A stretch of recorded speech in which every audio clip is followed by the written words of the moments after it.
Hola, buenas tardes, o buenos días para nosotros, buenas tardes para los que escuchan. Hola Andrea, hola Gonzalo, Hola, ¿cómo están? Yaray, hola, Gracias por la invitación. gracias por estar aquí. Bueno, estamos en la segunda sesión de las contenciones de reflexión, una invitación a escuchar, a pasearse escuchando si quieren en sus entornos, a dejar flotar la atención, acompañados de esta conversación, en parte preparada, pero en parte improvisada también. Para nosotros esto es un en vivo, para ustedes no está pasando en vivo, hay algo ahí de nosotros que va a quedar como un fantasma que está ahora con ustedes presente. Eh, en que, bueno, vamos a tratar también como el lunes y como lo haremos en la sesión del viernes, de generar lazos entre nuestras asociaciones y analogías de pensamiento, pensando siempre con otros, porque de alguna manera todo lo que emerge en nosotros es el rebrote de algo que ya estaba ahí y que es como su continuación y su variación. En la sesión de hoy vamos a abordar algo de eso, de esas ruinas en nosotros y del paisaje mismo de ruinas. Lo pondremos en tensión, en conversación con la idea de catástrofe o de derrumbe, distinguiéndola y complementándola. Estos tópicos están en cierta continuidad con el prisma del tiempo que vimos el lunes y con la idea del perder un mundo que vamos a abordar el viernes. Las tres proposiciones tienen en común ofrecernos pistas de reflexión sobre nuestra manera de orientarnos o desorientarnos en el tiempo y en el espacio, y en particular en este tan delirante que estamos viviendo ahora. Si la idea de catástrofe nos sitúa en el tiempo, forzando nuestro imaginario a situarse antes o después de ella, ya sea como una amenaza frente a la que tendríamos que actuar o como una fatalidad frente a la que no podemos hacer nada porque finalmente sería la consecuencia de un derrumbe sistémico que nos deja en la imposibilidad total de actuar o en una indiferencia desesperada y desesperante. Si eso está contenido en la catástrofe, la idea de ruina, en cambio, y a pesar de tener en general una mala publicidad, eh, creo que da la posibilidad de descubrir en ella un margen de acción ligado sobre todo a nuestra capacidad de detectar sus potenciales y los posibles resurgimientos que en ella hay. Pienso aquí en la catástrofe ecológica que se anuncia, por ejemplo, pero que es a la vez la que ya está entre nosotros y que nos puede hacer pensar este tiempo que vivimos como desde ya la ruina de un sistema de vida, de un estándar de vida regido por un modelo extractivista insostenible. Las alertas ecológicas, aunque las pensamos como fruto de una preocupación contemporánea, estaban ya presentes en la historia de las humanidades y las ciencias, no solo desde los años 70, que pensamos como los hippies, todo este universo como de preocupación por la Tierra, sino mucho antes. La preocupación por nuestros hermanos animales también. Los rebrotes de preocupación catastrófica lo son también. Pienso en los que existen ahora. Se pueden pensar como resurgimientos de esa preocupación. En un libro editado hace poco de Giacomo Rasmussen dicen: la perspectiva habitual nos hace pensar el derrumbe como algo a venir en un futuro más o menos lejano y que esperamos con más o menos angustia. Reconocer el tartamudeo de las preocupaciones derrumbistas invita a dar vuelta a la mirada para mirar el derrumbe en una perspectiva de lo que nos vendría desde el pasado. Es una interesante sugestión al imaginario, pienso yo. Bueno, pensándonos como desde ya en la ruina, paradójicamente pareciera abrirse una esperanza contenida en el tiempo, como brotan las semillas subyacentes en las tierras al derrumbe. Nosotros mismos somos de alguna manera los ecos de nuestras propias ruinas, de nuestras memorias, de lo aconchado en nosotros, ya sean vestigios preciados o desechos informes que algún príncipe, como en la fábula de la Bella Durmiente, vendrá a despertar en un presente. Ese aprender a vivir en la ruina, después de la idea de fin o fuera de la idea de fin, no quiere decir abandonar la idea de mundos posibles, sino asumir que un mundo, una manera de aunar la realidad bajo ciertos criterios, se ha derrumbado, pero con un esfuerzo de atención a nuestro entorno, podremos asistir a rebrotes de vida, pues para aparecer ante nosotros y permitirnos sobrevivir a la catástrofe, las ruinas necesitan ante todo de nuestra atención, de nuestra mirada atenta, amorosa, a lo que no es visible, pero que ahí vibra. Si la catástrofe ya fue y no nos queda más que vivir en sus ruinas, no nos quedará más que poner atención a las resurgencias potenciales que ella contiene. Lo que se abre en el paisaje de ruina es un hacer con ella que escapa al producir algo. Producir cuya obsesión ha sido quizá justamente lo que abrió la perspectiva de la catástrofe, el non plus ultra productiva del progreso. Habría que preguntarse entonces si existe la posibilidad de un hacer que no sea productivo, que sea generativo pero no productivo. La noción de resurgencia que propongo aquí, y que no propongo sola, por supuesto, sino también en compañía de las cosas que uno lee, de las cosas que se escriben en el paisaje actual, de las conversaciones con amigos. Hay pensamiento también del ecofeminismo, por ejemplo, que es muy sustancial a ese propósito. Esa noción nos permite movilizar el imaginario de una manera fértil.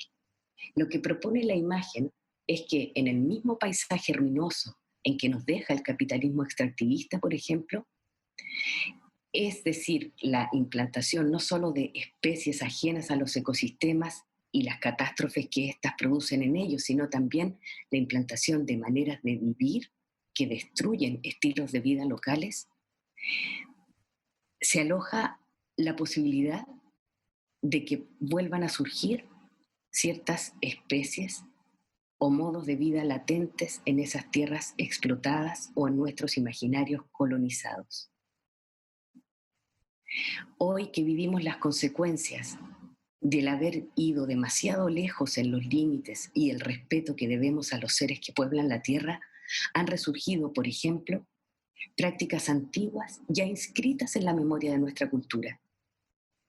Comprar cereales a granel, y esto no estoy yendo tan lejos, por supuesto, en el tiempo, pero hacer pan en nuestras casas, toda la gente se está poniendo a hacer panes, volver a sentir la real necesidad del contacto físico, del movernos, de la contención de un abrazo, de gastar nuestras energías físicas. Vuelven a surgir también necesidades religiosas, por ejemplo, en el sentido de religar, de unión con algo más que nosotros mismos. No estoy defendiendo la idea de las religiones, pero digo que eso aparece también. Hay algo de nuestra memoria colectiva y preindividual que se vuelve a hacer sentir. A mí me sorprende también ver pájaros, cada vez más pájaros cantando en la mañana. Hay más animales en la calle, sin ir hasta los pumas, pero los gatos, los perros. Pienso que algo de nuestra propia animalidad emerge también, y es algo que estaba ahí. Eso que vuelve de nuestra historia colectiva e individual, no es su vuelta, sin embargo, sino una revida, una sobrevida, una vida más que estaba plegada en nosotros. Y es importante hacer la distinción entre resurgencia y restauración. No se trata de un reflejo conservador, sino todo al revés. En la vuelta a surgir es imposible que vuelva lo mismo o que se busque restaurar una forma predeterminada de vida. Las semillas en lo profundo de la tierra o los esporóforos que viajan con el viento son potenciales que contienen una información aún no formada y que la resurgencia en la ruina del paisaje que no les permitió emerger podrá, sin embargo, garantizar su desarrollo posterior. Ahí donde la restauración buscaría restituir una forma y hacer durar, el resurgimiento es una manera de hacer vivir, de recobrar la memoria. Memoria que no es nunca la reaparición de lo idéntico, sino una reinvención presente. Hace unos días un primo me decía a propósito de cómo estaba su mamá, me decía, uno no quiere que la gente dure, uno quiere que la gente viva. A mí me hace pensar en esto que estamos evocando. Lo que la hegemonía neoliberal ha hecho es de alguna manera instaurar, reinstaurar sin cese políticas de ordenamiento y razonamiento, de aplastamiento de la vida en su diversidad.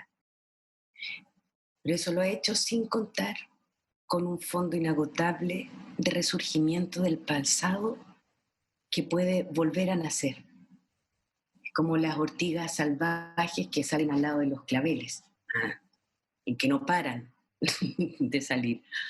Plantar, implantar, supone disciplinar el surgimiento anárquico de lo que no deja de emerger. Arruinado ese reino de la imposición, de monoculturas, por ejemplo, en el caso del cultivo de la tierra, o de las grandes ideas de crecimiento y los delirios financistas, una vida sensible que vuelve a venir del pasado y que se las arregla para sabotear ese orden, quizá pueda emerger, si le ponemos atención, por supuesto.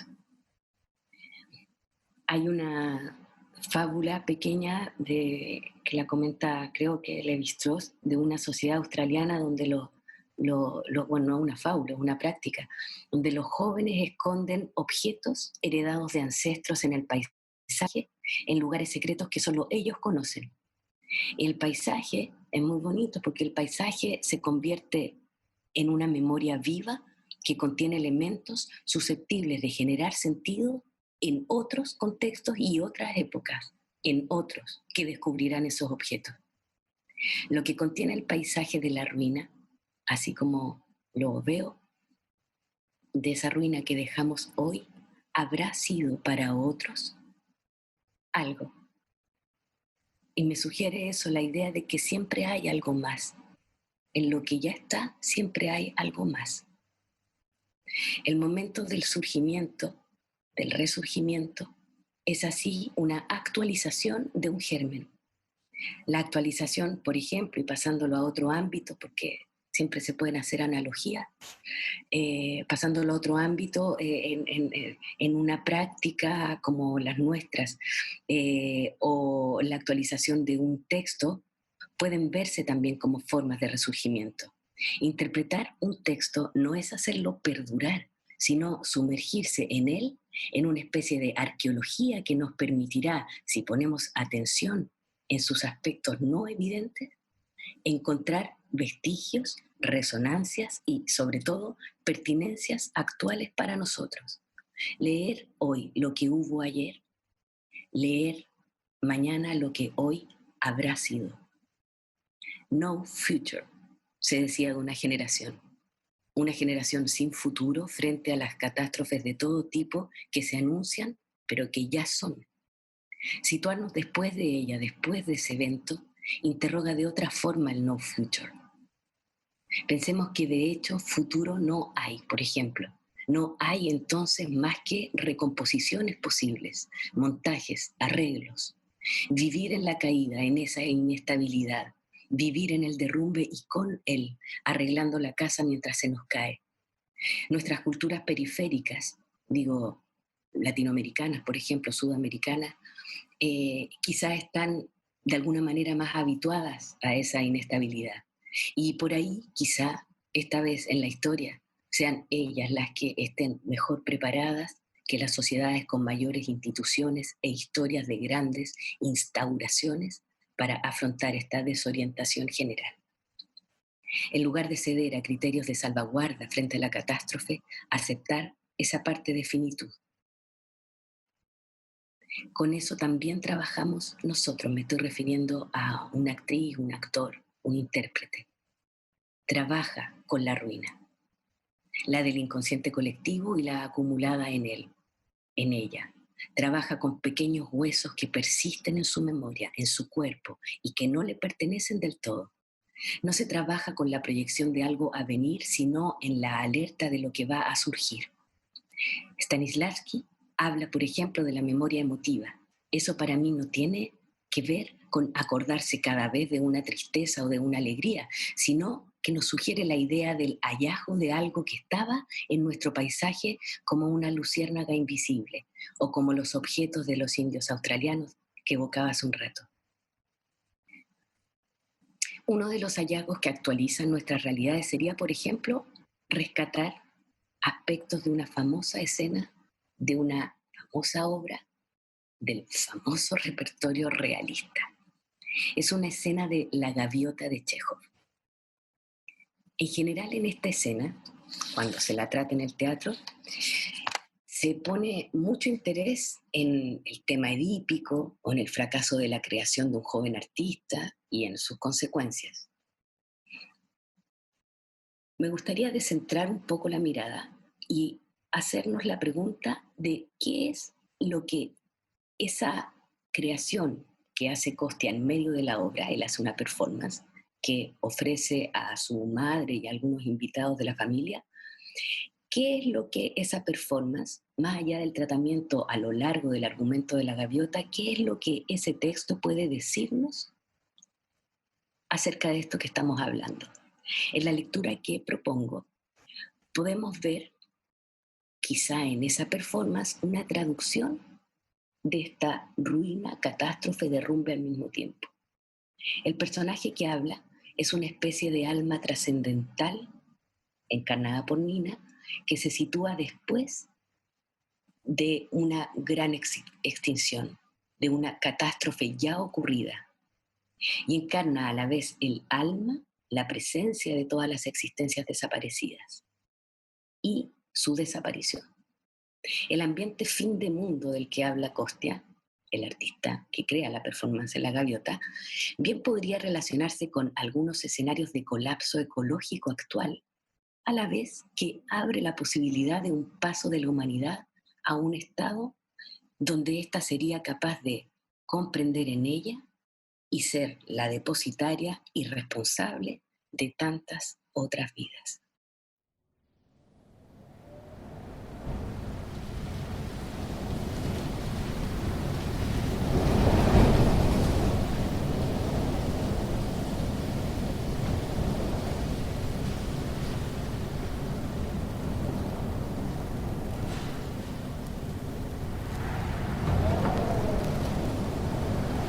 Hombres, leones, águilas y perdices, cornudos ciervos, gansos, arañas, peces silenciosos que antes poblaban el agua. En una palabra, todas las vidas, todas las vidas, todas las vidas, después de terminar su triste ciclo, se han acabado. Hace miles de años que la Tierra no lleva en sí ni un ser viviente. Y esta pobre luna enciende inútilmente su faro. En el prado ya no se despiertan las grullas con un grito, ni se oye el zumbido de los moscardones entre las tierras.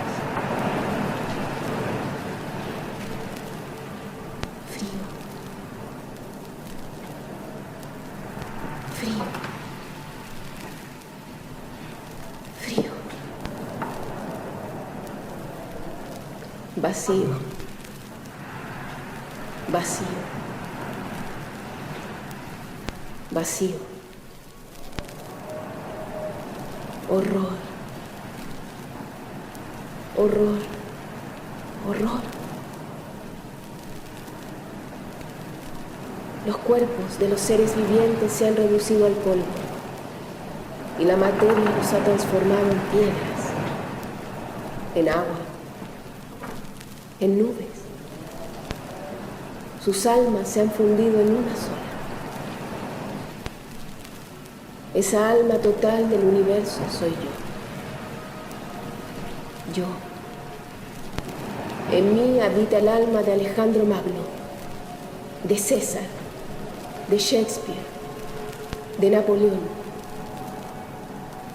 y de la última sanguijuela. En mí, la conciencia humana se ha fundido con los instintos de los animales y lo recuerdo todo, todo, todo. Y vuelvo a vivir en mí misma cada una de esas vidas. Estoy sola. Solo una vez cada 100 años abro la boca para hablar. Y mi voz resuena tristemente en el vacío. Nadie me oye. Tampoco ustedes, pobres lucecitas, me oyen. El putrefacto pantano les hace nacer en la madrugada y vagan hasta el amanecer sin pensamiento, sin voluntad, sin percibir la palpitación de la vida. El padre de la materia eterna, el diablo, temiendo que renazca en ustedes la vida, los transforma a cada instante en piedras, en agua, en átomos. En toda la eternidad solo permanece inmutable el espíritu, como un prisionero arrojado en un pozo profundo. Yo no sé dónde estoy, ni lo que me espera. Solo sé que en la lucha tenaz y cruel contra el demonio, materia y espíritu volverán a fundirse en una sola maravillosa armonía y comenzará el reino de la libertad. Pero esto ocurrirá solo cuando, poco a poco, después de una larga serie de miles y millones de años, la luna, Sirius, la tierra, se transformen en polvo. Antes de eso, horror. Horror. Horror.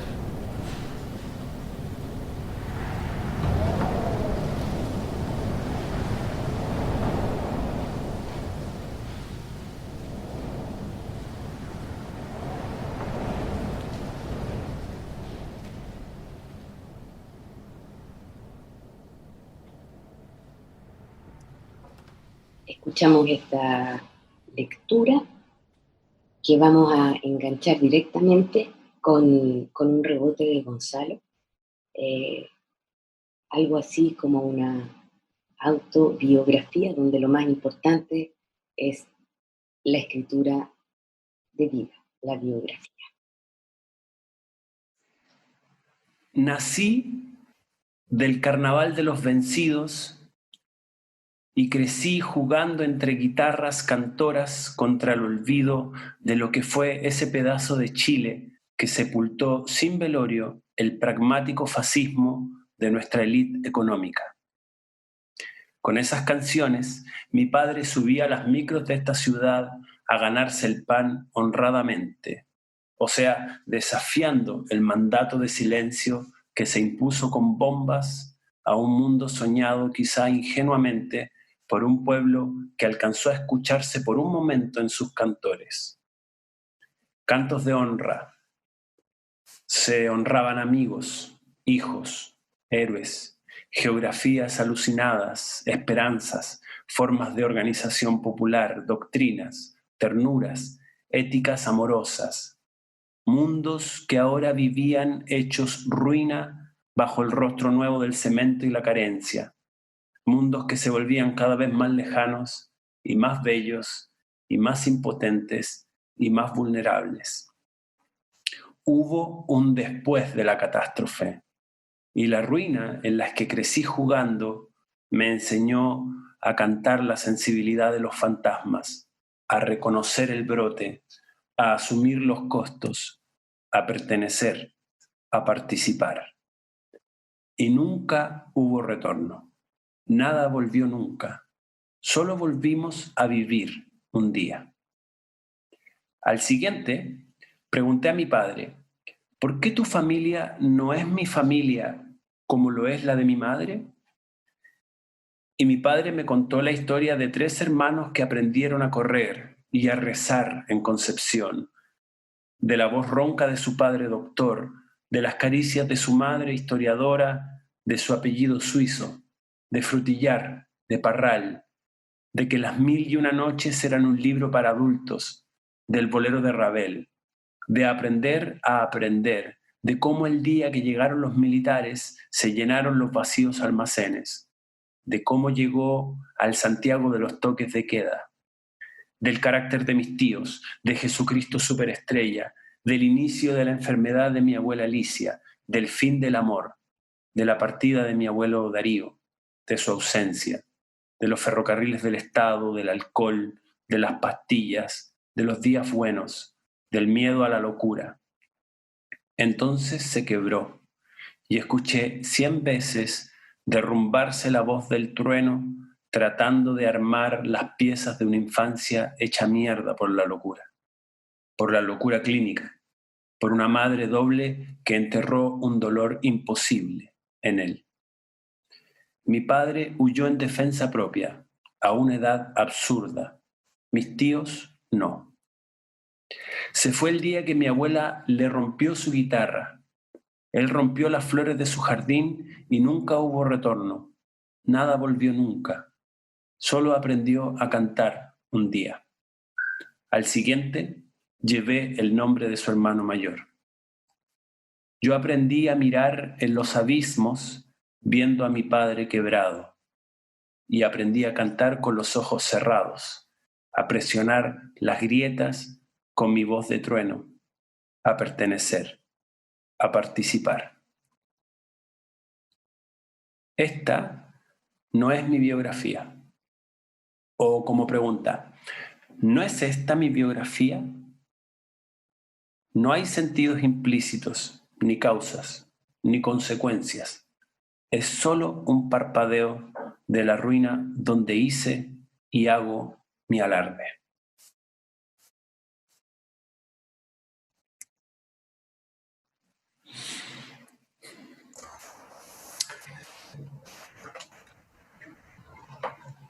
Bueno, empiezo yo a conversar a propósito de esos temas que estamos tocando.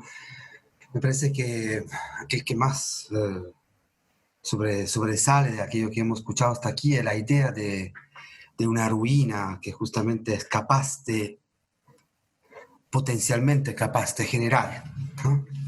Me acuerdo de una frase de Derrida que dice en un libro que se llama Memorias de Ciego, que al comienzo hay la ruina, dice Derrida.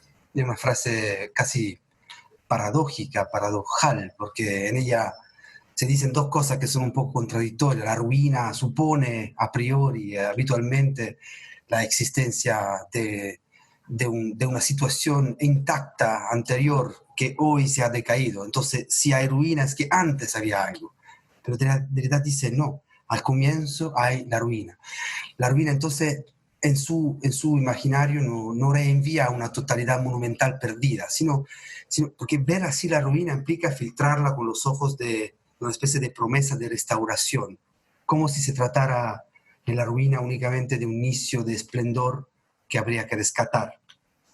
En cambio, en la ruina suceden muchas cosas que no tienen que ver con el esplendor perdido, sino con la condición de ruina como tal. En la ruina suceden cosas que solo ahí pueden acontecer.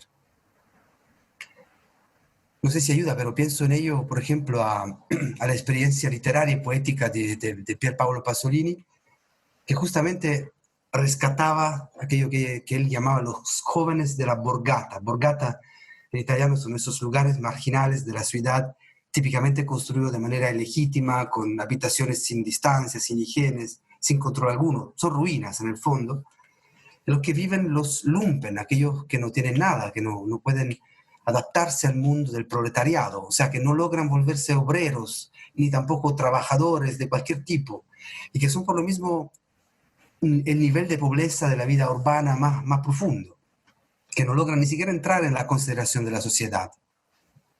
En la borgata uno vive casi de nada, de trabajitos improvisados, de pequeños robos, de prostitución, de la venta de materiales encontrados en la calle. Pero los jóvenes descritos por Pasolini transmiten una vitalidad que Pasolini quiere rescatar y amplificar. Viven en las ruinas, pero ahí para Pasolini se mantiene vivo algo que en el resto de la ciudad industrial y comercial se está perdiendo.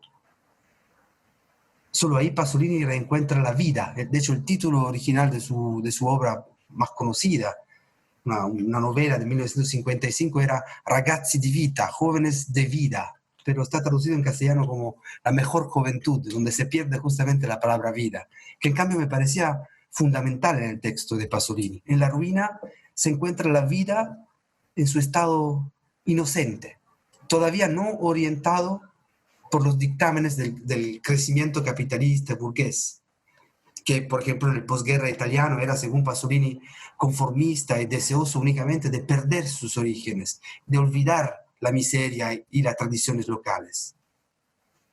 Pasolini ve en la borgata, en la ruina, la inocencia perdida y que está a punto de perderse, y que él en cambio quiere describir antes de que desaparezca, antes de que las ruinas sean borradas y reconstruidas con nuevas casas populares estandardizadas y anónimas que neutralizan esa fuerza vital.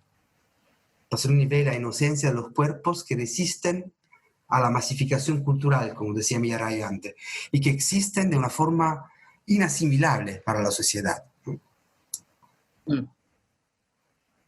Y hay varias cosas ahí que son súper fértiles de pensar y que al mismo tiempo nos ponen en esa encrucijada de, bueno, si las cosas están ahí, esa latencia de vida, cuya condición de existencia de alguna manera es el no ser rescatada, sino como el permanente, la permanente latencia de aquello, sin que se sin sistematización. Eso nos pone en esa encrucijada de, bueno, entonces es como una ética sensible finalmente la que podría darle cabida a esa diversidad de formas de vida, para hacerlas coexistir sin por ello construir algo con ellas. Yo me acuerdo, no sé, ahí Andrea, tú seguramente conoces mejor que yo la referencia, pero pienso ahora, a propósito de las luciérnagas por lo demás, en ese otro texto en que después, años después, si recuerdo bien, Pasolini mismo, por ejemplo, vuelve sobre sus pasos diciendo, en realidad, ahí en eso que vi, ya no existe, ya no existe esa luz posible porque ha sido recuperada a su vez por un sistema capitalista. Esos mismos jóvenes finalmente son los que han sido capturados por la mediatización, por la mediarquía, digamos, perdiéndose su potencial vivificante. Sí, tal cual. De hecho, si uno analiza incluso la filmografía de Pasolini, esto es muy evidente. Empieza con un film que se llama, una película que se llama Accattone, que es una película del 65, creo. Accattone es el mendigo, ni siquiera el mendigo, es aquel que recupera materiales de la calle, fundamentalmente. Y que Pasolini describe como un personaje trágico, porque como que ya sabe, de un saber que casi lo antecede, lo precede, del que no está del todo consciente, pero sí lo entiende muy bien él, este personaje, que no tiene un mundo, que ya no tiene un mundo, ¿no? La película empieza con un amigo que se le acerca y le dice, perdón, lo diga en italiano, pero a mí me resuena mucho en ese idioma, dice, tanto que ci sta a fare en tu mundo, es la primera frase de la película, que quiere decir, ¿Por qué estás aquí? ¿A qué sirve que tú estés en ese mundo? Tú ya no eres de este mundo, no tienes un espacio. Sí, Eh, sí, sí.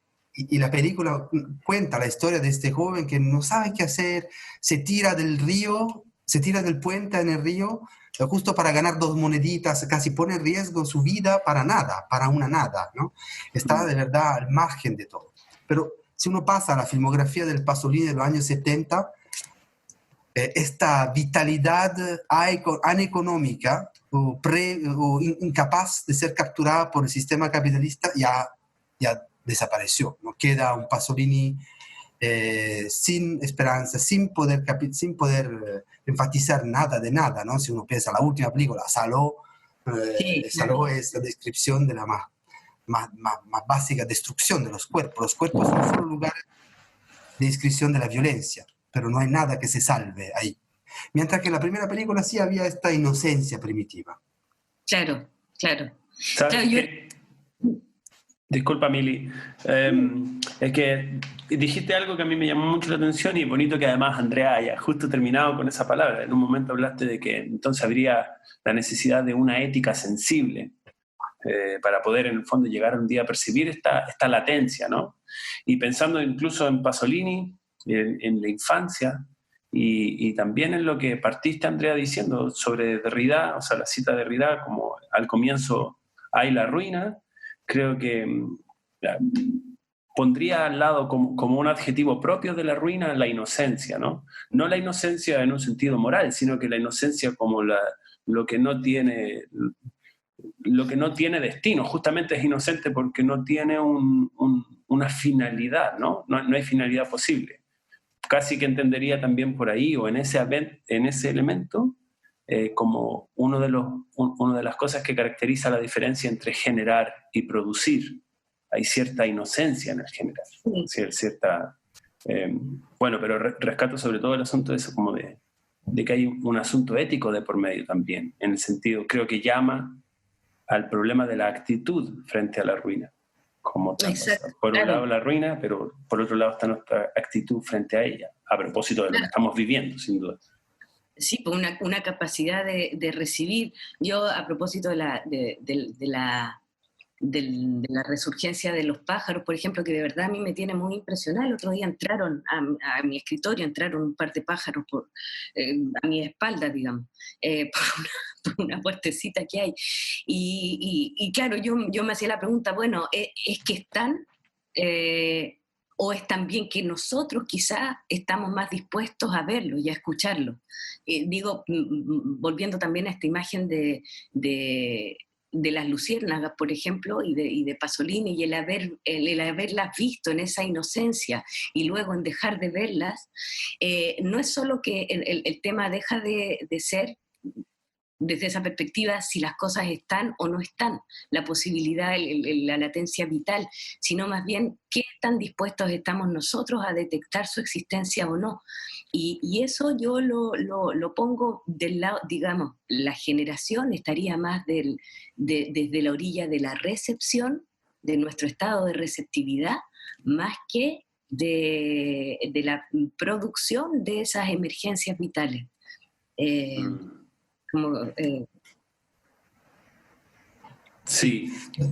Tan de acuerdo que de hecho creo que al fondo es esto la ruina, es algo al lado del cual uno podría pasar sin darse cuenta, sin claro, percibir que hay algo siquiera, porque está justamente decaído, está abandonado, está en una condición en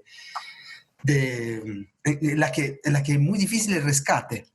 Pero justamente, antes Millaray hablaba justamente de movilizar la imaginación, ¿no? Estamos en una condición presente, la condición catastrófica quizá que estamos viviendo, moviliza la imaginación de forma distinta. Y al pasar frente a la ruina, puede ocurrir algo completamente inesperado, ¿no? Puede ocurrir justamente que se movilice nuestra imaginación de una manera completamente nueva y revolucionaria, a su manera. sí.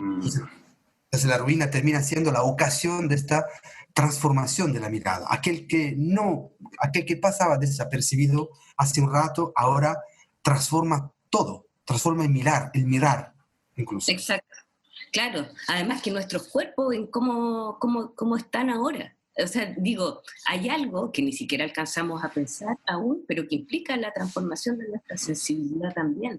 ¿A dónde vamos a ir a posar nuestra atención si no es en lo que ya se cayó? Como, Sí. Claro. De hecho también no sé si, pero me da ganas de pensar también que existe que deberíamos quizás rescatar también un tipo distinto de esperanza. O sea, hay formas diferentes de esperar. No sé si se puede jugar esta palabra sin inmediatamente caer en claro, las preocupaciones de un futuro mesiánico, ¿no? Pero, ¿qué significa esperar? Porque hay cosas distintas que uno puede visualizar. La esperanza es obviamente el primer significado obviamente es que en inglés se dice to wait, ¿no? Esperar que algo ocurra, o sea, estar en una especie de pronóstico, expectativa, ver que efectivamente se cumpla aquel que el presente ya está anunciando. Esa sería una esperanza de tipo mucho más mecánica, progresista, en la que hemos siempre sido metidos a la que estamos acostumbrados.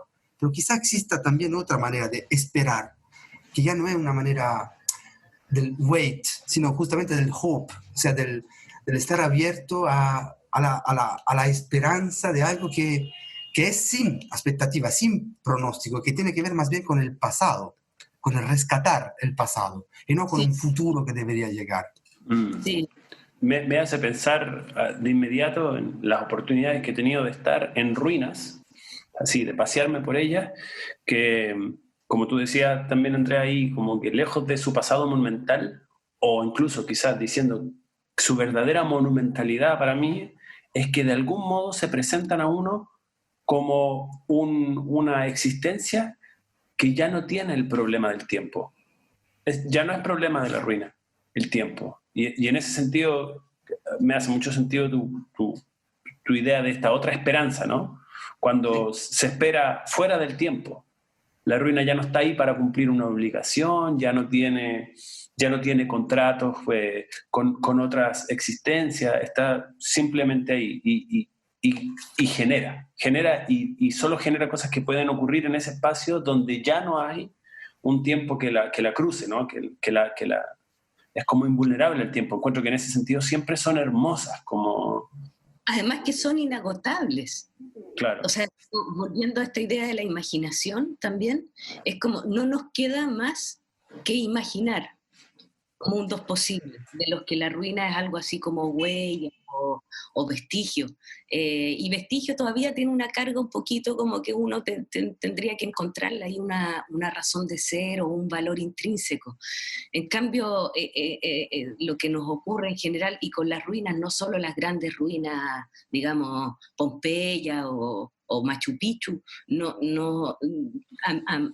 ocurre, o bueno, a mí me ocurre bastante, por ejemplo, en estos días, que de repente uno da una vuelta en la noche así media fugitiva, me parece ya ser una ruina todo lo que vemos, el tipo de luz que hay muchos autos que no se han movido hace días, entonces están llenos o de tierra o de hojas, hoy día que llovió, por ejemplo, ya hay algo en eso que no nos invita más que a imaginar lo que hubo ahí, y esa ya es una suerte de esperanza. A mí, escuchándolos, me acordé de pronto también de una fórmula muy bonita de Paul Ricoeur, que no sé si es exacta, pero era algo así como la idea de la esperanza, como en realidad él hablaba más bien de promesa, pero digamos que entran en el mismo universo de palabras un poco de las que uno desconfía, porque tiene una cosa media mesiánica, media no sé, pero decía, claro, que imaginar la promesa, proponía imaginar la promesa como algo que uno se promete a sí mismo para un futuro, por ejemplo, pero un sí mismo que uno mismo no sabe quién va a ser. Siento que la ruina quiere decir que es como anular la idea de proyección al mismo tiempo que no dejar de esperar, pero es una esperanza abierta, como decía Andrea hace un rato. Creo que la ruina tienen algo de eso, es como si el tiempo en el que fueron algo así como una construcción tuviera contenida la promesa del habrán sido para quienes serán capaces de leer en ella algo que sea de una pertinencia actual, digamos, de una pertinencia de un tiempo otro. Claro. Qué lindo. Sí, ahí en este punto uno de los... Perdón, Gonzalo, querías... No, estaba solo diciendo que era muy linda la idea. Eso. Claro, y uno de los, yo diría, incluso únicos pensadores que han sabido adentrarse en esta cuestión del tiempo, tal como Millaray lo estás describiendo, es Benjamin. Estoy pensando en la famosa descripción que él hace del cuadro del Paul Klee, que se llama Angelus Novus, donde se representa, según Benjamin, el ángel de la historia, dice él, o sea, aquel que es capaz de alguna manera de redimir a la historia. ¿Pero qué significa redimir justamente, no? Este ángel en el cuadro de que está representado con la boca abierta, con los ojos desorbitados, es un ángel prácticamente impedido, que no puede mirar o que solo puede mirar hacia el pasado, dice Benjamin, ¿no? O sea, el ángel de la historia no es aquel que ve el término y redime dando un éxito a la historia, siguiendo una cierta idea de progreso, siguiendo una cierta idea de cumplimiento de la historia, sino que la redención es una mirada hacia el pasado, una mirada hasta aquello que ya ha ocurrido, tratando de alguna manera de resignificarlo, ¿no? En el fondo, Benjamin está pensando que la única redención está en el pasado, está en la capacidad de recordar a esos escombros acumulados del pasado y que pueden ser repensados solo manteniendo el recuerdo de las víctimas, ¿no? Y por esto dando testimonio de su partida, de su inutilidad, de su derrota, de su sufrimiento. Naturalmente, Benjamin está pensando también a la historia de los vencidos, ¿no? De aquellos que no han podido ser representados en la historia como los ganadores, como aquellos en nombre del cual el sentido se hubiese cumplido, ¿no? Entonces, la idea de Benjamin es rescatar algo de este pasado, ¿no? Entonces, lejos de tratar de recuperar vestigios olvidados, las ruinas del pasado, según Benjamin, deben ser redimidas por la mirada presente, o sea, deben ser el objeto de una reconsideración, debemos reanimar este pasado. Sí, es hermoso lo de la consideración. Y aquí hemos usado varias veces ese prefijo, que puede dar un poquito de miedo, porque efectivamente pudiera traducir una voluntad de eso, conservadora, y sin embargo nos damos cuenta que lo podemos revitalizar, removilizar de otra manera. Lo último que mencionabas, Andrea, nos permite hacer un pequeño pase a propósito de nuestra consideración hacia aquello que ya está y que es responsabilidad nuestra volver a mirar. Vamos a hacer una pequeña pausa musical, una vuelta al pasado, a ver qué nos dice.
Que el hombre en qué parte de su conversación abierta entre los almacenes y los silbidos, en cual de sus movimientos metálicos vivía lo indestructible, lo imperecedero, la vida.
Pienso en que parte la canción, parte el poema diciendo, ¿qué era el hombre?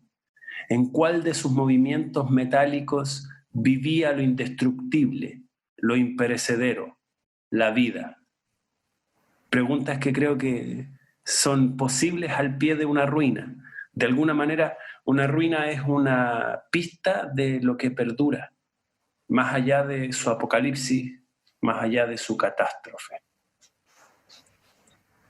La poderosa muerte, los Jaivas. Sí, buena propuesta a propósito de... de todo lo que estamos diciendo. Yo, o sea,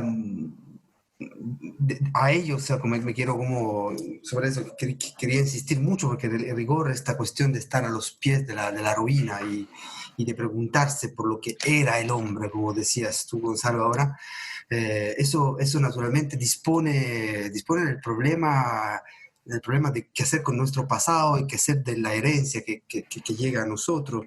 Y fundamentalmente lo primero que ocurre pensar cuando pensamos en la ruina tal como la hemos descrito aquí es naturalmente no caer en ninguno de los dos extremos, o sea, ni ser nostálgico, básicamente. La ruina no llama a la nostalgia de una reconstitución, una reedificación de algo perdido, pero tampoco ser meramente fatalistas. O sea, la ruina no es tampoco aquel que significa un destino ineluctable, fatal, que nos trae en una especie de imposibilidad de actuar. En cambio, creo que a los pies de la ruina estemos llamados a dar respuestas, a dar reflexiones, a mover reflexiones que traten justamente de pensar la actuación, incluso la actuación política de una manera nueva, enteramente repensada a partir de la ruina, ¿no? Pienso en ello porque justamente una reflexión que se me daba también de hacer relativa a las catástrofes, ¿no? Y a pensar cuál podría ser una política de las catástrofes. Me he preguntado, por ejemplo, qué es lo que se puede hacer cuando ocurre una catástrofe. Yo, lo primero que me ha dado ganas de hacer es tratar de ser un poco preciso con las nociones implicadas, porque la palabra catástrofe puede indicar o puede ser entendida como sinónimo de apocalipsis, de fin del mundo, como si justamente catástrofe significara la llegada de unas señales del cumplimiento de una especie de voluntad superior que indica que todo se va a acabar pronto y que no hay nada que hacer. Claro. Hay otros, por el contrario, que asocian más bien la catástrofe a algo casi natural y cotidiano. Cuando se habla, por ejemplo, y se habla demasiado en este modo, en ese sentido de catástrofe ecológica o catástrofe climática, se alude a algo que está pasando frente a nosotros y frente al cual tenemos la sensación de poder tener ciertas medidas de control, ¿no? Como para poder evitar los daños, ¿no?, que están ocurriendo. Entonces la política se relaciona a la catástrofe según estas dos modalidades. O, bueno, no hay nada que hacer, ¿no?, la catástrofe va a llegar, o bien, no se preocupen, nosotros vamos ahora a generar alguna medida preventiva que eviten que la catástrofe se va a cumplir.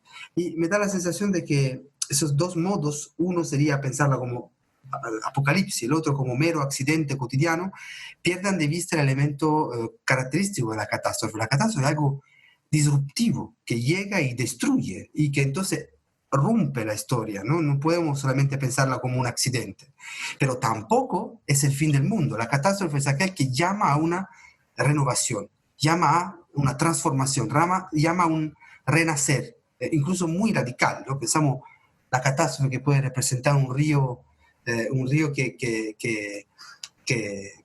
rompe sus bordes y que destruye toda la casa, todas las habitaciones que están alrededor. Obviamente no es ni el fin del mundo, porque la vida sigue, ni tampoco es una dimensión frente a la cual podamos oponer únicamente medidas preventivas. La ruptura de los árboles de un río significa la reconstrucción de la vida. Sí, sí, además que, no sé, Andrea, si quería continuar o me engancho. No, adelante. Sí, no, gracias, porque me hacía pensar también en que incluso cuando pensamos que ocurrida una catástrofe viene algo así como una reconstrucción, yo pensaba en paralelo a eso, a que también nosotros estamos muy enganchados de una visión en donde hay fin de mundo, es decir, que algo se construiría y se acabaría, pero que sin embargo hay otras perspectivas, digo, culturales, como visiones de mundo, en donde la pérdida no equivale necesariamente a un final del mundo, sino que hay pérdidas que liberan posibilidades del mundo. Que las abren hacia otros registros de vida, hacia otros tipos de relación con ese mismo mundo. Digamos, no, hay tradiciones que no le dan mucha importancia al fin del mundo, porque el mundo no se acaba, digamos, o sea, se acaban formas de generar relaciones que constituyen un tipo de mundo, pero el mundo en sí mismo es inagotable. Mundo, me estoy refiriendo a la vida, ¿no? Mundo siempre también ahí, si entramos como en la categoría como de analizar la noción de mundo también eso daría como para largo, pero digamos creo que se comprende la idea, que Sí. solo hay posibilidades de. Es como cuando, por ejemplo, lo traigo también al teatro, pero es aplicable a todo, incluso a nuestra vida cotidiana. Finalmente es recomposición, lo que arma mundo es recomposición. Sí, de hecho probablemente colgándome también de palabras que dijimos en nuestro encuentro anterior, es como que lo que se pierde a propósito de esto que irrumpe en nuestra capacidad de hacer, en el sentido como de fabricar el sentido del mundo. Creo que Claro. eso es lo que... Y en ese sentido se liberan, bueno, no nos queda más que volver a esta como ética de lo sensible, ¿no? Para poder volver a imaginar, para volver a crear, hay que volver a dar sentido cuando ocurre. Ahí me parece muy valorable sensiblemente el asunto de mirar la catástrofe como una irrupción y no simplemente como un accidente. Claro. Por eso que la sensación que me daba es que típicamente al considerar la catástrofe como algo cotidiano se termina creyendo que sí, que baste con lo que ya hay, ¿no? De que sí es posible construir prácticas preventivas, conservadoras, que anticipen los riesgos futuros y eviten que la repetición de ciertos acontecimientos nefastos, ¿no? Que baste entonces lo que hay, ¿no? Y que entonces el problema político se resuelve casi en una mera protección de la vida, protección de lo que ya está. Pero lo que enseña políticamente al límite la catástrofe es que esto no basta. Es que cuando la catástrofe ocurre, siendo la catástrofe algo inanticipable, teniendo entonces este rasgo común con el apocalipsis de ser disruptiva, entonces la política no puede solamente replicar mecanismos ya dados, sino que debe abrirse a lo nuevo, debe ser generativa, como dice Gonzalo, debe crear nuevas formas de vida, no solo proteger aquellas que ya estaban, debe imaginarse algo que no había. La catástrofe llama a inventar nuevas maneras de ser libres. Y por eso me ha importado la idea de una política de la catástrofe, que no se abandone a la inercia del destino mortífero, pero que tampoco actúe únicamente en el marco de una protección de la vida, la protección de los privilegios que existen, sino que invente lo nuevo, que revolucione lo dado, ¿no? Y sea esto una ética de lo sensible, como decíamos. Entonces la catástrofe, como la ruina, en un cierto modo, abre a un cierto modo de estar también en una dinámica de esperanza. Naturalmente hay que entenderse bien de nuevo con esta noción, ¿no? De la esperanza. Pero porque hay una esperanza catastrófica también. Hay una esperanza que encara el fracaso y que se abre esta incertidumbre profunda, ¿no? En esa tensión, yo alcanzo a sentir, aquí voy a ser un poco salvaje, pero en esa tensión alcanzo a percibir algo como erótico en la esperanza, pero en el sentido de la latencia, o sea, por un lado está todo lo que está, pero por otro, si es que sensibilizamos, parece que hay algo que late abajo, y esa pérdida requerida, en el fondo, esa muerte requerida, para poder seguir, no sé, creo que ahí hay algo que me parece Sí, movilizador. Sí. Estaba pensando, escuchándolo y volviendo también sobre cosas que hemos ido viendo en el camino hoy y también que exploramos un poquito en la sesión anterior. Pensaba, claro, hay algo que puede ser un poco como indecente, perdón la palabra, pero a propósito de que en lo que vivimos hoy, por ejemplo, hay situaciones humanas que son tremendas y que no podemos contener y que de pronto poner al lado de eso la especulación podría eso, tener una parte como de indecencia o algo así, o a mí me pasa al menos, pero al mismo tiempo siento, y que tiene que ver con lo que hemos estado hablando, la cuestión es cómo mantener de un lado y otra todas esas latencias, digamos, está ocurriendo lo que está ocurriendo y al mismo tiempo no por eso no podemos dejar de movilizar lo que tengamos a la mano, nuestros recursos sensibles, nuestros recursos racionales, nuestros recursos físicos, para componer algo con esto que nos pasa, ¿no? De generar algún tipo de sentido, que no es un sentido necesariamente proyectivo ni racional, pero que pueda ser abordable por nuestra sensibilidad. Y a propósito de eso y de esta perspectiva política que implicaría una ética sensible, pensaba, quizá hay algo del orden de la ficción, es decir, hacer nacer en nosotros la ficción de estar ya en la catástrofe, como si esa catástrofe hubiese sido, es necesaria.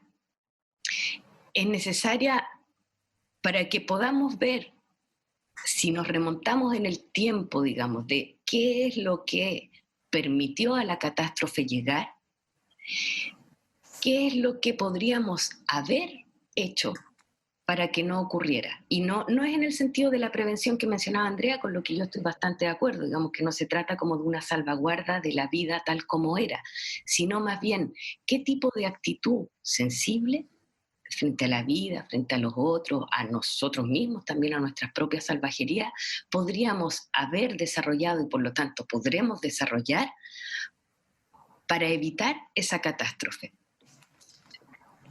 Creo que ahí hay algo que digo que nos pone un poquito más en la tierra, digamos, como un aterrizaje de, bueno, qué es lo que podemos hacer también. Entonces, es como si miráramos la catástrofe de hoy desde ese pasado que la produjo y ver qué es lo que ahí podríamos haber rescatado y cuidado, no quiero usar la palabra preservar, pero haber cuidado para que eso no ocurriera. Es que yo creo que son cosas que quizá van paralelas. O sea, por supuesto que es fundamental prevenir, evitar que se repitan circunstancias y entonces desarrollar toda la política social, económica posible para que sanitarias, para evitar que cierta dinámica vengan a ocupar el espacio de nuestra vida cotidiana. Y es importante que la política haga esto, pero si hay algo que dice la ruina, es que la catástrofe es algo que debe también ser capaz de transformar las medidas. O sea, no solo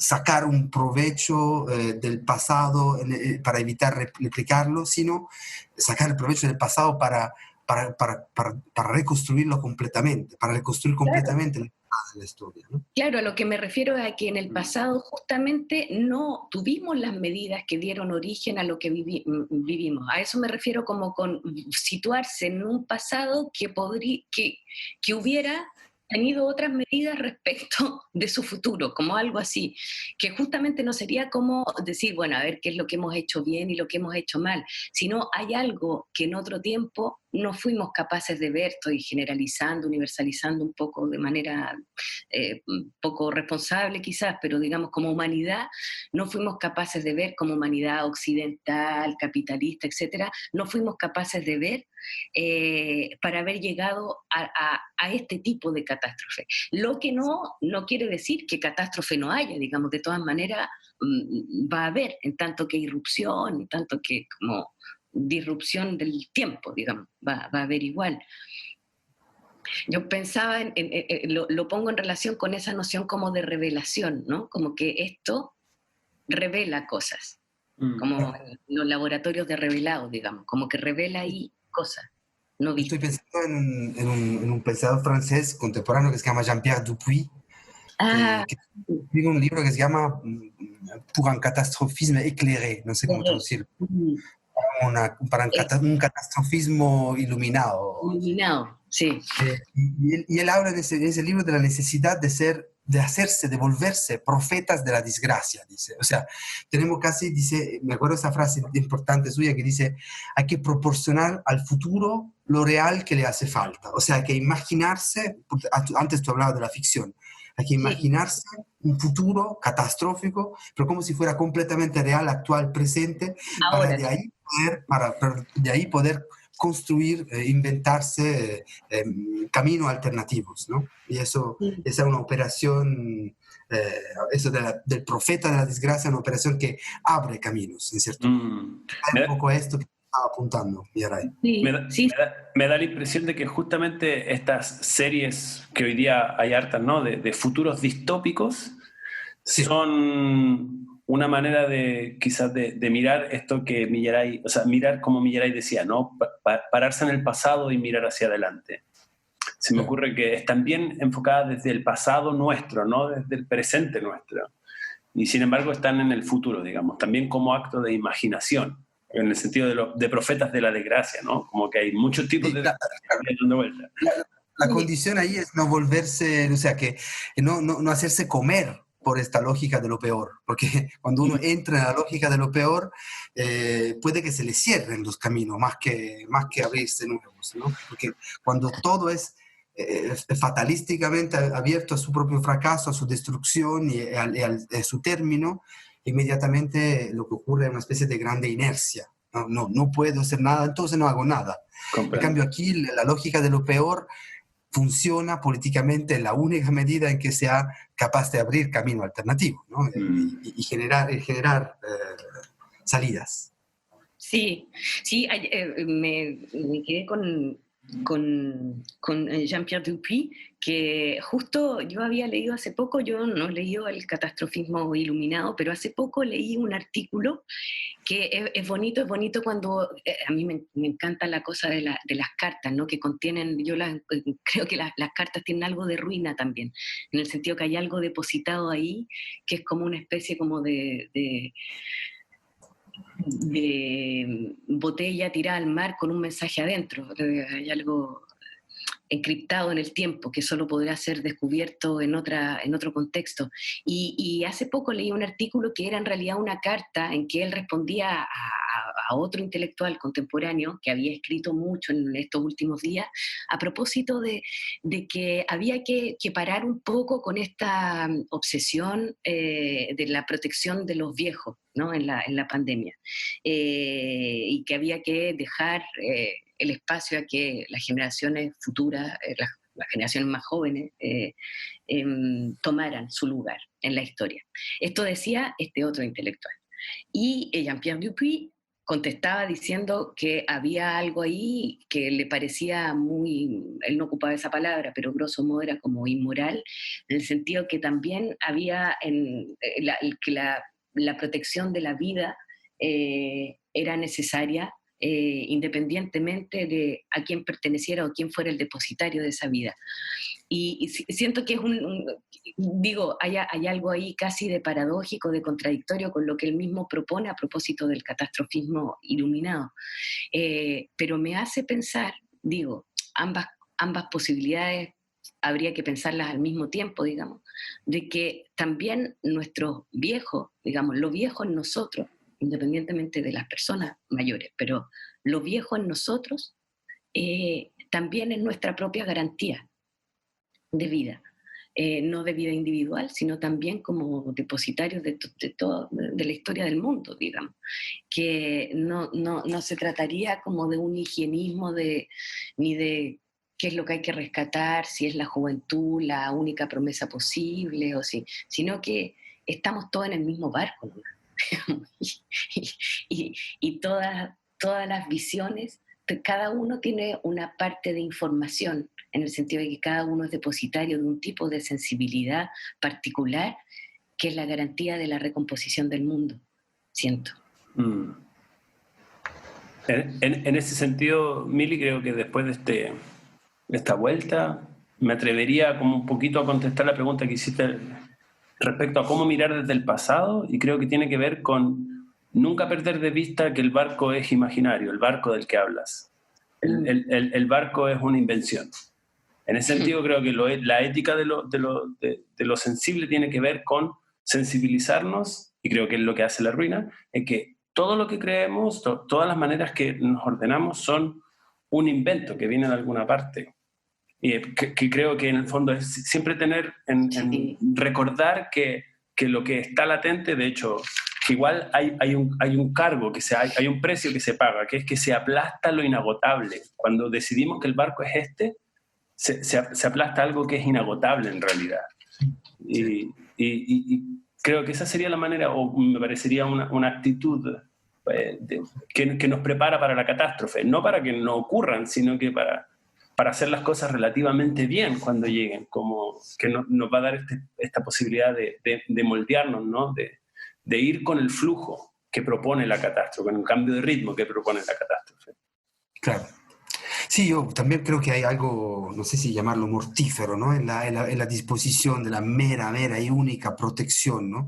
Cuando yo trato de proteger, un poco apenas sucede algo que pone en riesgo, en peligro mi existencia, estoy ya un poco resentido. Estoy pidiendo justicia, estoy reclamando, estoy en una posición de sentido que necesita que alguien le preste atención. Esta disposición aquí tiene algo de un poco, no digo sí, mortífero, un poco tóxico, ¿no? O sea, porque dispone en una solicitud infinita de justicia que nunca llegará. En cambio, la ruina habla desde justamente la capacidad de transformación de lo que hay. Entonces, si, en esta no es solo especulación, no le veo nada obsceno en reflexionar de esta forma sobre la ruina, porque en el fondo se está diciendo, bueno, cuando llegue la catástrofe, hay necesidad de recrear, reconstruir la medida a través de la cual podemos interactuar con la vida, interactuar entre nosotros, interactuar con la política institucional, interactuar con las dinámicas sociales que vienen a generarse, ¿no? Y solo en la medida de esta capacidad de reinvento, de reinvención, habrá nueva vida, habrá justamente capacidad de superar el elemento apocalíptico que ha ocurrido, ¿no? Es un punto sobre el que me parecía importante prestarle oído a lo dicho por Dupuy, ¿no? De ser profeta de la desgracia. Sí, absolutamente. Yo pensando ya en también ir nosotros mismos también dejando que la ruina presente, la ruina de esto mismo que estamos conversando, siga latiendo y construyendo su vida. Pensaba, volviendo a la gaviota un poco y también a la canción de los Jaivas y a las cosas que hemos atravesado, que claro, que habría que aceptar esa parte de finitud sin por eso renunciar a la posibilidad de ver esas luciérnagas, ¿no? que evocábamos también. Pensar la posibilidad de y aquí son un poco palabras grandes, pero habría que bajarlas porque son al mismo tiempo muy reales, la posibilidad de una trascendencia en la inmanencia, es decir, en lo que ya está, de una promesa no de futuro, sino una promesa contenida en lo que está ahí. Nuestras miserias y nuestros derrumbes tienen un valor que todavía no les hemos todavía acordado.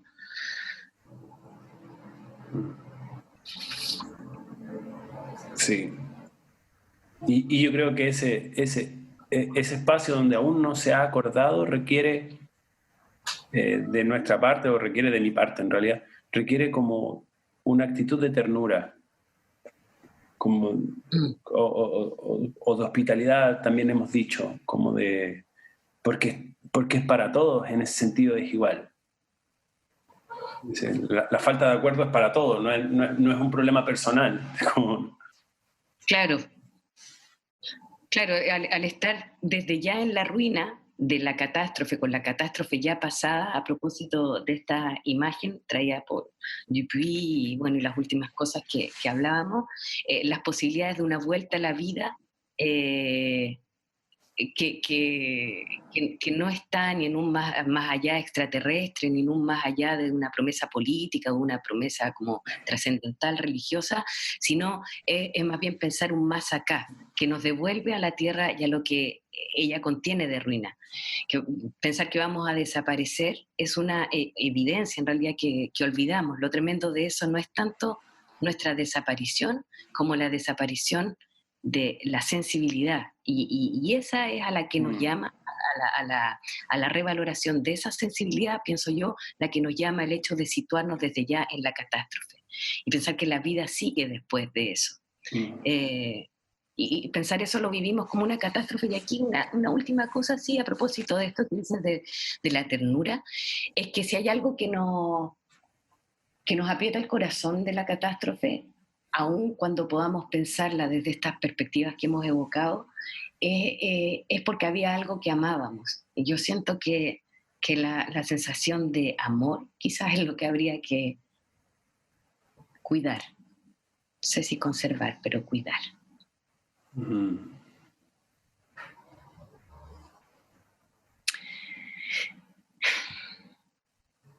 Bueno, amigos, no sé si Andrea quiere decir algo más, Gonzalo.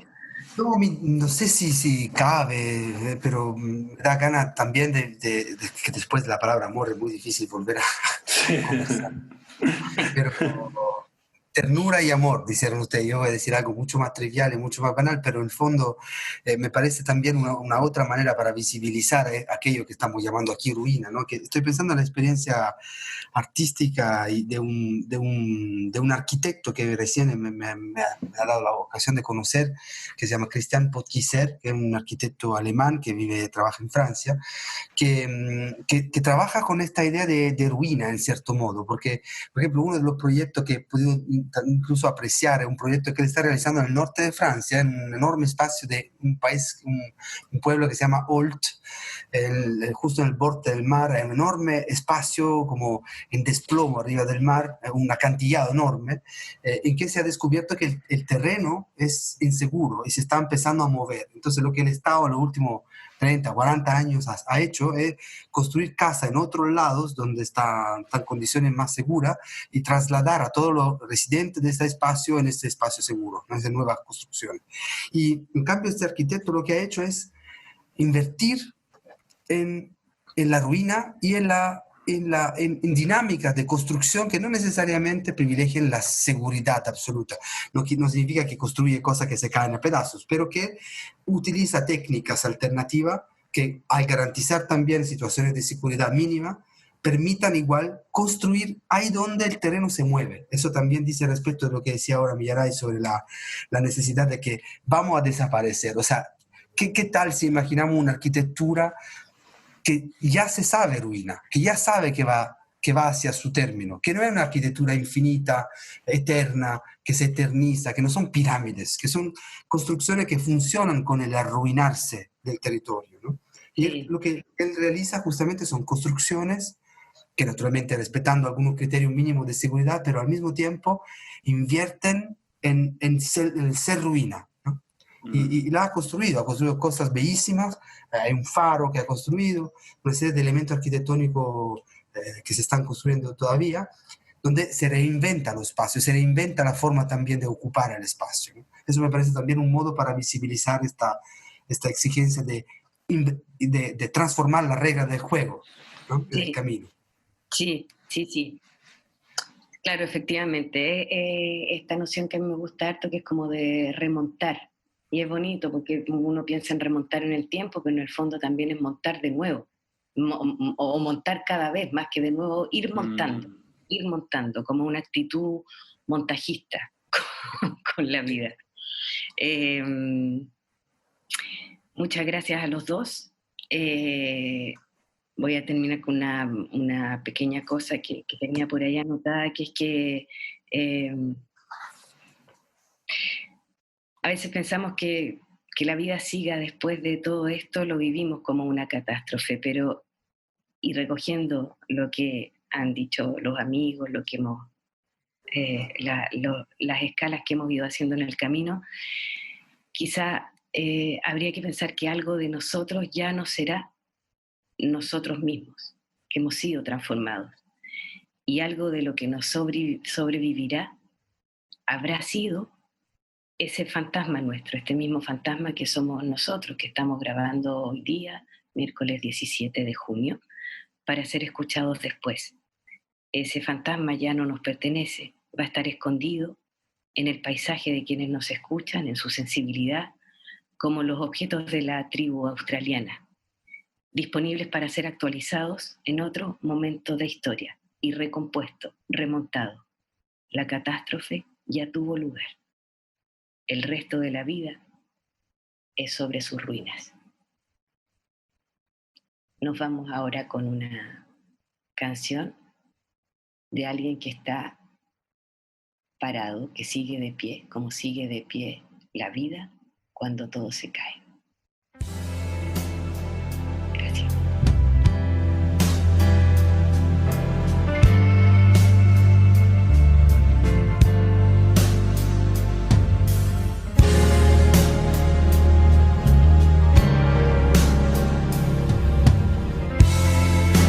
Had to get the train from Potsdamer Platz.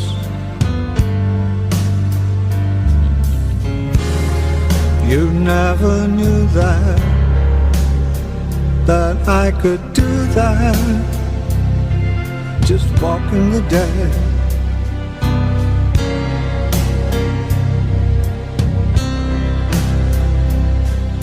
Sitting in the jungle under the Straße,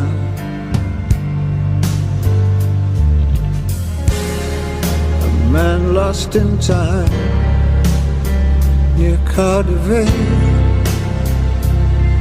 just walking the dead.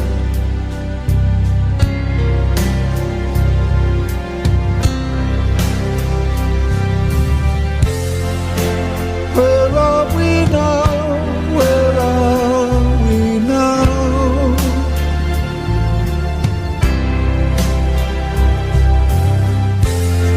The moment you know, you know, you know.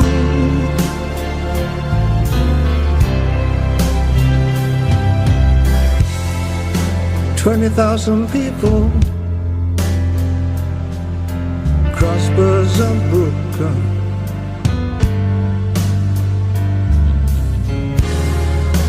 fingers are crossed just in case, walking the dead.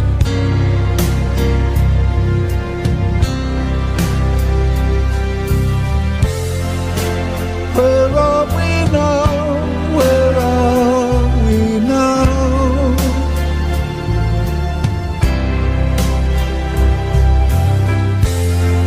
The moment you know, you know, you know.